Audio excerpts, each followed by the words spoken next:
네, 뉴욕 증시 전반적으로 분위기가 계속해서 안 좋은 상황입니다. 그런 부분들이 국내 증시에도 좋을 건 없는데요. 어떻게 좀 영향을 미치게 될지 오늘 연결고리에서 또 자세하게 전망해 보겠습니다. 유한타증권 송태현 과장입니다. 과장님 안녕하세요. 네, 안녕하세요. 네. 자, 오늘 과장님과 볼 주제 공개해 주시죠. 자, 연준의 긴축에 대한 경계가 지속이 되고 그리고 전 섹터가 하락했다. 그러니까 내용 자체 한번 봐서는 부진하구나라고 얘기를 하시는 것 같은데 좀 자세히 들어볼게요. 사실 금요일 날 이제 큰 폭의 하락이 나오게 됐잖아요. 그랬죠. 예. 그때 이제 연준인 발언에 있어서 파월 연준 의장의 발언에 있어서 과민하게 반응한 것이 아니냐라는 그러셨어요. 관측도 이제 많이 나왔었고 예, 예, 예. 저 역시 그렇게 일부 생각을 했던 부분이 있었었는데 시장은 그 이후에도 계속적으로 저가 매수세가 들어오기보다는 네. 중간중간 연준 위원들의 발언에 의해서 다시 한 번 더 하락세를 걷게 되고 있고요. 지금의 월가에 대한 분위기도 보게 되면 네. 전반적으로 더 하락이 깊어질 수도 있다라는 의견이 더 많아지고 있습니다. 그렇군요. 네, 안 그래서 좋네요. 이런 부분이 어떻게 진행이 될지는 조금 더 지켜봐야 되기는 하겠는데 이 지수만 놓고 보게 되면은 이 미국 지수가 하락을 하고 그리고 50% 정도의 반등이 나왔었거든요. 예. 그 50%의 반등에서 다시 한 번 더 이제 하락이 나온 게 절반 부분 정도 하락을 했습니다.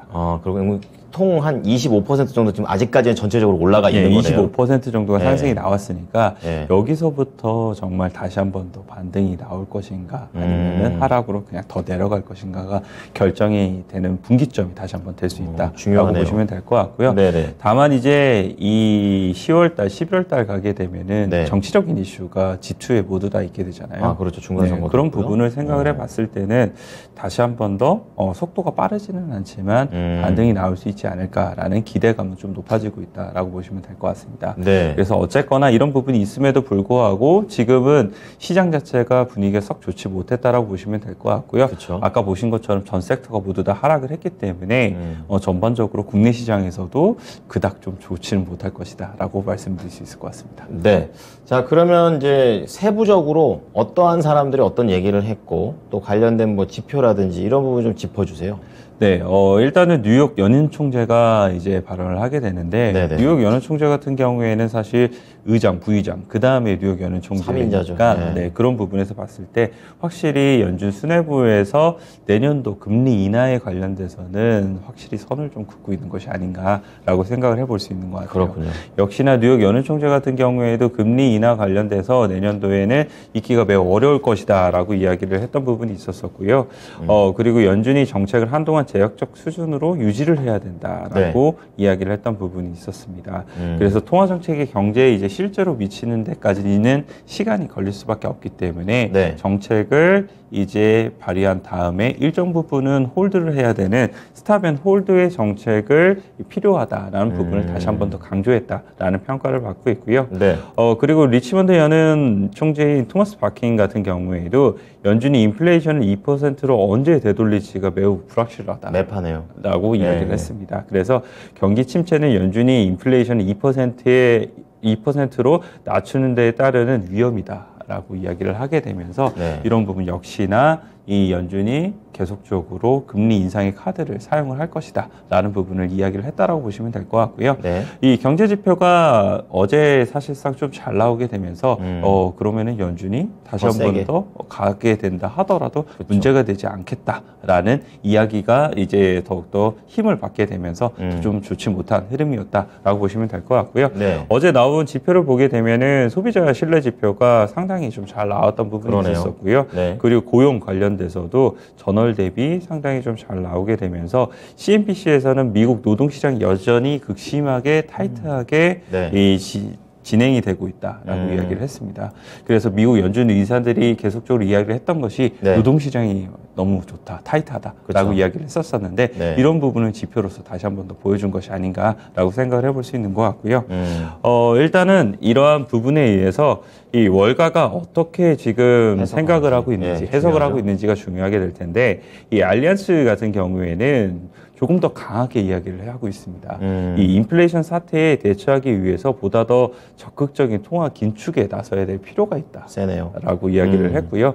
증시 상승세를 재개하기 전에 한층 더 큰 폭의 매도세를 경험하게 될 것이다. 네. 라고 경고의 메시지를 날렸던 부분이 있었습니다.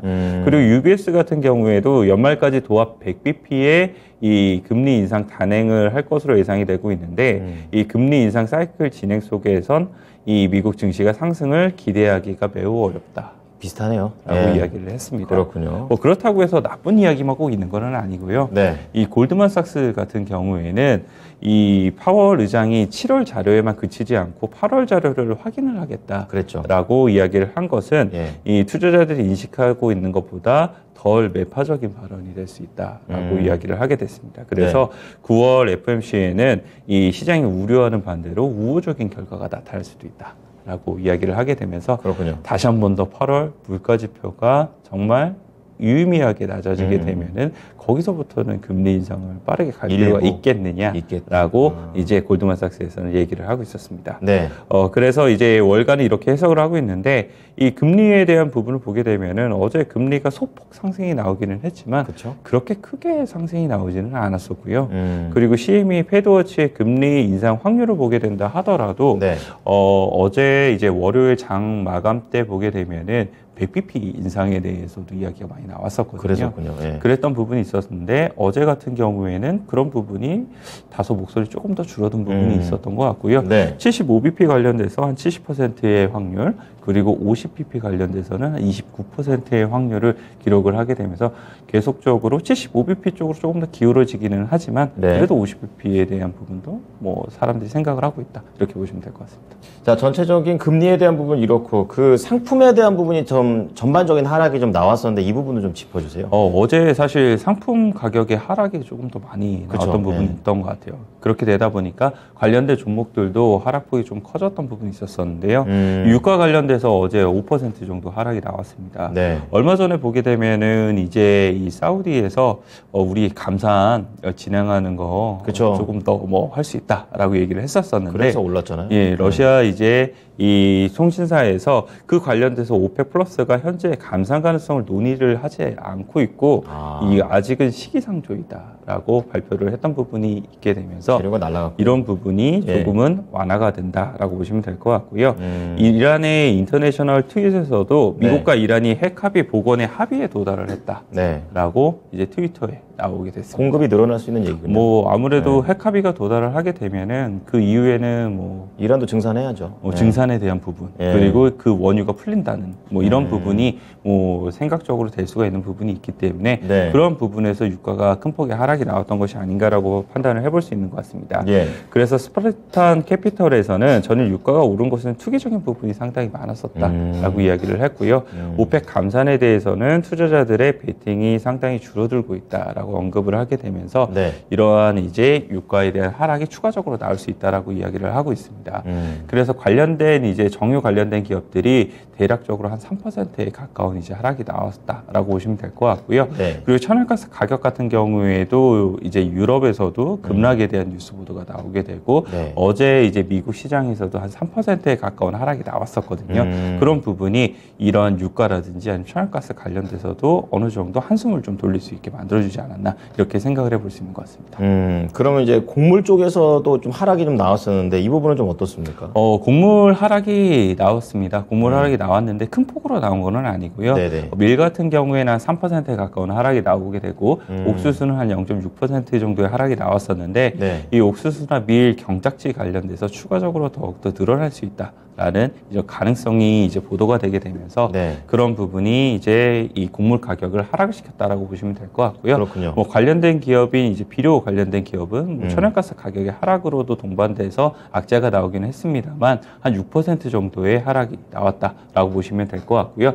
그 외에도 농기계 업체인 디어라든지 아니면 캐터필러 같은 경우에도 2%에 가까운 하락이 나오게 되면서 곡물 가격도 하락이 좀 나왔던 부분이 있었었고 그리고 철각이라든지 아니면 구리 그리고 비철금속 같은 경우에도 하락이 나오게 되면서 US 스틸이라든지 아니면 프리프트 맥모란이라든지 이런 기업들까지도 모두 다 전반적인 하락이 기록이 됐습니다. 그렇다 보니까 오늘 증시에서 피해가야 될 부분들이 하나도 보이는 것 같아요. 그리고 반도체 쪽에서도 이번 주, 그러니까 지난주 주말부터인가요? 그러니까 거의 지난주 후반보다 계속 밀리는 것 같은데 이 부분도 어땠습니까?